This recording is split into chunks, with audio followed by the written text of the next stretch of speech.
nasa linya na po natin si Police Colonel Reynan Patam, ang Chief of Police ng Mandaluyong City. Police Colonel Patam, sir, magandang hapon po at welcome sa DZRH Balansyado. Hello po, Ma'am Karen. Magandang hapon po. Lalong-lalo na sa tagapakinig po natin. Magandang hapon po, Colonel Patam, sir. Okay, so eto nga po, mga eskwelahan na nakatanggap ng bomb threats kumalat via social media. So ano na po ang nangyari? Although eto nga po pinaka-latest, negatibo naman po lahat. Tama po ba?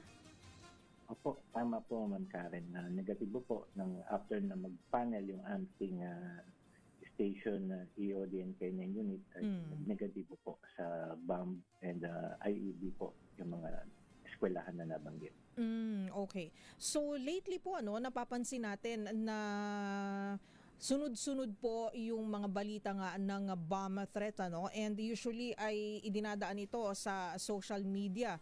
I'm sure nung mga kapanahon na natin, Colonel Patam, sir, dinadaan sa fax machine o email, di po ba? Ngayon, social media niya, medyo malaga na po. Kung ganito po ba, kung hindi rin po ito makontrol, ay maaari pong mag-cause ng panic at kaguluhan?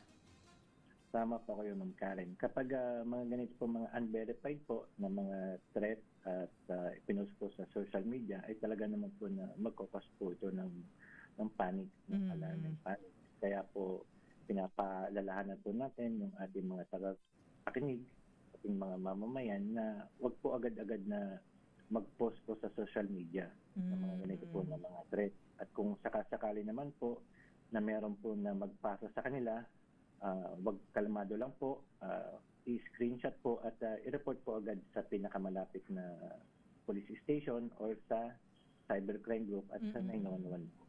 So, ito pong mga bomb threats, siguro balikan lang po natin sa mga hindi taga Mandaluyong pero nanonood at nakikinig sa atin. At syempre, may mga anak po sila na nag-aaral, mga estudyante. Yung mga bomb threat po na ganito, ano po ba usually sa inyo pong experience sa mga ganitong threats? Ano po ba usually ang motibo? Bakit nagpapakalat ng mga ganito pong mga banta? Sa amin po dito sa PNP, mga nagpapakalat po nito, of course, unang talagang mag-cause po ng panic. So, dahil tayo po bilang mga magulang, kapag nakatanggap tayo, ay talaga naman po na mag-aalala rin po tayo sa kapakanan po ng ating mga anak. Nung kumalat po ito, yung mga magulang ba biglang nagtakbuhan sa mga eskwelahan para sunduin yung mga anak nila o para i-verify kung totoo yung mga bomb threats na kumalat? At ito pong bomb threat po dito sa Mandaluyong, actually po ito ay mga maghahating gabi na pa po okay. nilabas. Kaya wala pong mga... Walang tao. Wala po. Ang mga nandun lang po yung mga ating public order and safety ng LGU na meron po naman bawat eskwelahan. Kaya po nung kumalat po ito ay wala po mga estudyante at nung natanggap nga po natin ay agad po natin inatasan yung ating mga kapulisan na puntahan, ay inspection po yung mga eskwelahan at coordinate na rin po kami sa ating SECO, yung ating local EOD. At nung mga madaling araw po, simula ng alas 12 hanggang alas 4 po ay nagpaneling po tayo sa mga eskwelahan to ensure po na wala po. At fortunately, wala naman po talaga na nakuha po ng mga bomba po sa mga eskwelahan. Madaling araw kumalat, madaling araw pinadala o pinost, pero kumalat po agad, no? Kung tutuusin, tulog lahat ng tao pag ganung oras, pero kumalat pa rin, Colonel Patam, sir? Tama po, kumalat din po talaga yung post. Dahil yung iba po sa mga group chat po ng mga parents po na i-share. Dahil nga po, alam naman natin yung concern po talaga ng isang magulang sa kanilang mga anak. Paano nyo natanggap yung reklamo po o yung report po? Ang eskwelahan po mismo ang kumontak po sa kapulisan or may mga pribadong mga mamamayan na tumawag po sa inyong opisina? Meron po mga pribado pong mamamayan na nag-reach out po sa mga eskwelahan at mga kakilala po nila ng mga opisyal po ng pamahalaan. Kaya po nakarating din po, naiparating din po sa kapulisan yung Facebook o yung post po, social media post. At anong oras po na deklara na ano naman po, clear naman po ang mga eskwelahan? 4 po ito, medyo marami po. Ano? Sabay-sabay po ba kayo nag-sweep po? Isa-isa po. At yung ating pinanal po. Bandang madaling araw na po, mga alas 4 na po natapos sa lahat po ng eskwelahan. Simula po alas 12 hanggang alas 4 po na panel po. At doon na po na deklara ng ating EOD, ng SECO, na wala po, negative po. Okay. IADN Bank. Buti naman po ano. Pero kung sakali po na totoong may bomba, ano po ang magiging protocol o yung SOP po ng ating kapulisan at syempre ang SOP naman po para sa mga eskwelahan? Kung protocol po natin, kung sakasakali na mayroon ng nakita po na bomba, of course, i-secure po yung pinagkakitaan po ng bomba at i-evacuate po sa pinaka-safe na lugar yung mga estudyante po. At doon na po papasok po muli yung ating EOD na siya pong merong kakayanan na i-diffuse po yung mga makikita po ng bomba. I-diffuse o kailangan ma-detonate, no? Para ano po? Yes, so para sa safety po ng mga ng eskwelahan, ng mga estudyante at ng mga teachers. Siguro tanong ko na rin, Colonel Patam, sir, ano ang maaring maging parusa sa mahuhuli po na nagpakalat ng mga ganitong banta?